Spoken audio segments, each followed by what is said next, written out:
penyedia konsultan, perencana dan pengawas dengan jumlah seluruh saksi yang telah diperiksa sebanyak 27 saksi.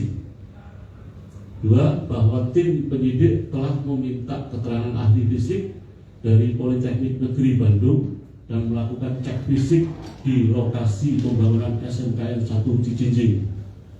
3. Selanjutnya penyidik juga telah meminta perhitungan kerugian negara dari BPKP Provinsi Jawa Barat untuk memastikan ada atau tidaknya kerugian keuangan negara terhadap perkara ini, dan ditemukan kerugian sebesar Rp2.771.391.000. Bahwa dari rangkaian kegiatan kami tersebut, menurut hormat kami telah terpenuhi minimal 2 alat bukti yang cukup untuk menentukan siapa yang bertanggung jawab terhadap dugaan tindak pidana korupsi dalam pembangunan unit sekolah baru SMKN 1 Cijinjing tahun anggaran 2023. Untuk itu pada hari ini kami menetapkan tersangka sebagai berikut. 1. Saudara berinisial EK selaku PPK pada Dinas Pendidikan Provinsi Jawa Barat.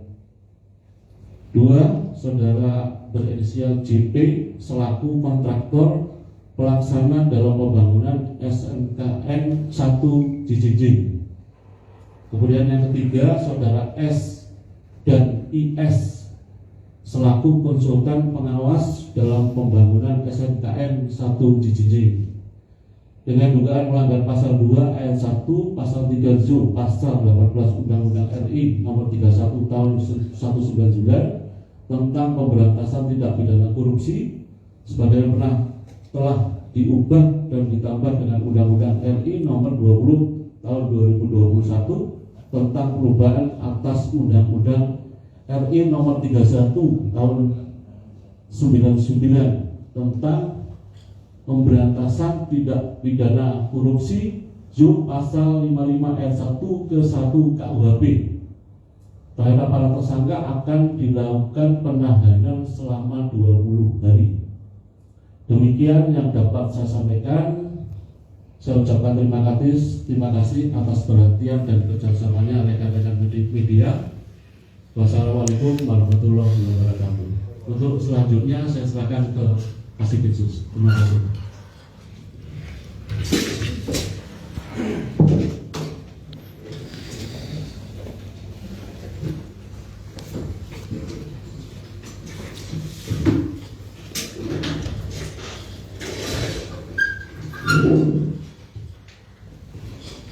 Assalamualaikum warahmatullahi wabarakatuh.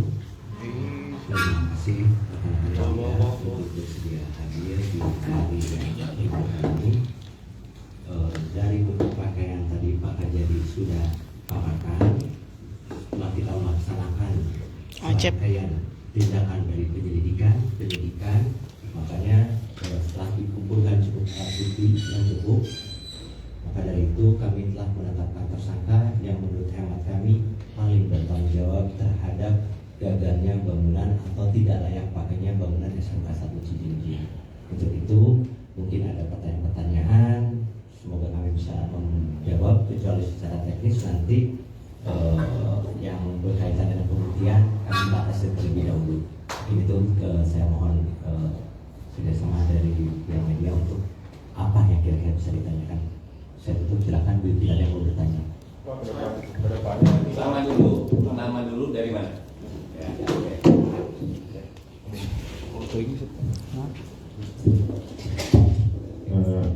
terima kasih. Nama saya Eda dari Cirebon.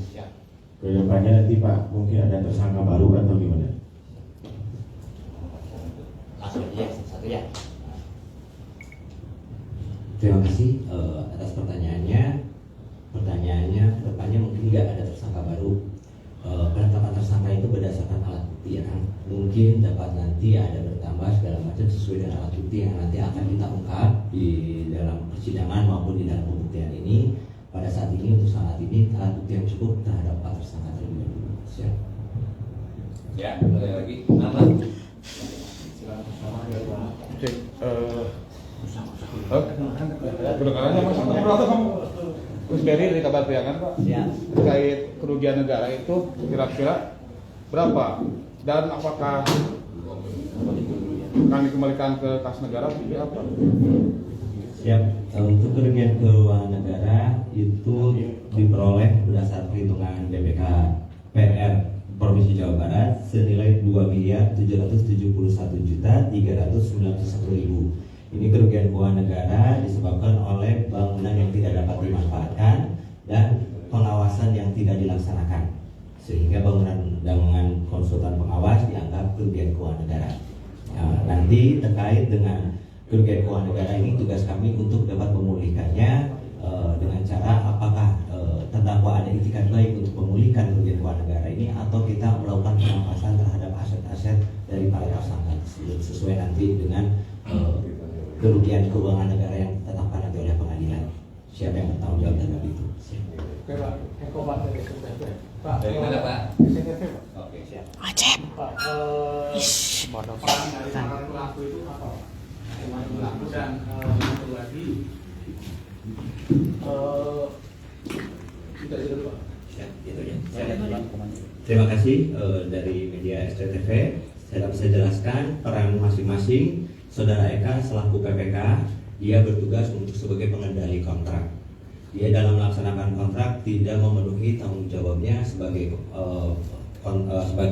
pejabat, di mana dia tidak melakukan pengawasan dan memastikan personil-personil yang turun ke lapangan itu personil apa yang ada di dalam kontrak.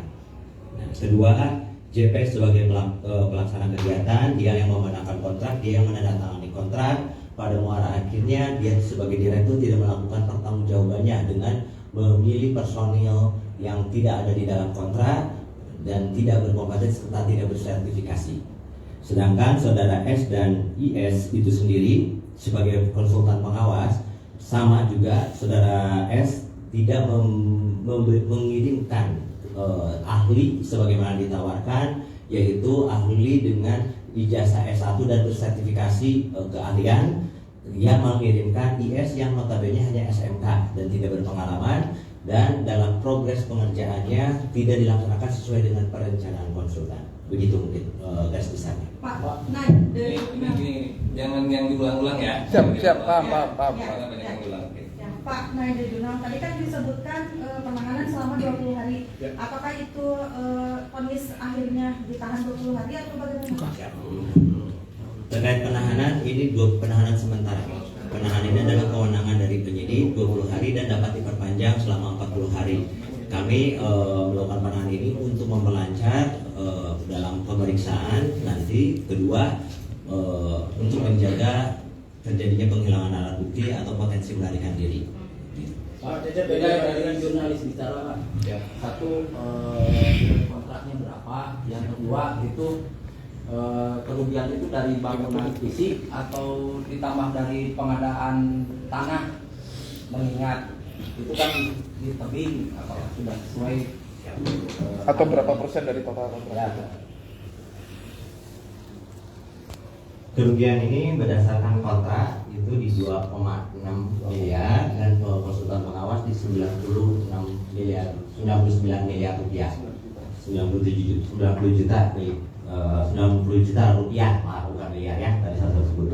Terus kedua, terkait apakah terhadap pengadaan tanah ini adalah hibah dari tokoh masyarakat, tidak ada nilai ekonomis, jadi tidak ada pengeluaran dari keuangan negara terhadap tanah tersebut. Dua, objek tanah yang dihibahkan, satu bangunan BNMC dengan satu lagi tanah yang ada di SMK 1 Ciding sekarang dibangun. Itu aja. Pak, dari Jabar Express Pak, itu memang karena konstruksinya itu memang di tanah yang labil atau ada pengurangan spesifikasi dalam pembangunan? Siap, terima kasih. Mengenai tanah, pada prinsipnya pembangunan itu dimanapun bisa dibangun, yang penting rekayasa tanahnya dapat dilaksanakan dengan baik. Konsultan perencana berdasarkan alat bukti yang kami kumpul telah melakukan perencanaan supaya bisa membangun tanah di bangunan yang flat atau tanah kering. Namun karena pelaksana kegiatannya bukan orang yang bersertifikasi, sehingga terjadi kesalahan sehingga terjadi pergeseran dalam pelaksanaannya dan terjadilah bangunan seperti saat ini itu terjadi penurunan bangunan gitu. Oke, cukup ya? Cukup. Oke ya. Oke. Siap, terima kasih Pak Kasih.